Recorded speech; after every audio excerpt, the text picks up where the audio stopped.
কফির সাথে রক্ত বেরোলেই আমরা একটু ভয় পেয়ে যাই, তো এটা কি সত্যি ভয় পাওয়ার মতো জায়গা?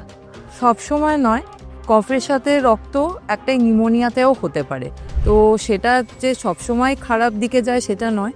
তাছাড়াও টিবি যদি কারো হয়ে গিয়ে থাকে বা কারোর যদি কোনো ম্যালিগনেন্সি অর্থাৎ ক্যান্সারের যদি কোনো লক্ষণ থাকে তাতেও কিন্তু এরকম রক্ত উঠতে পারে।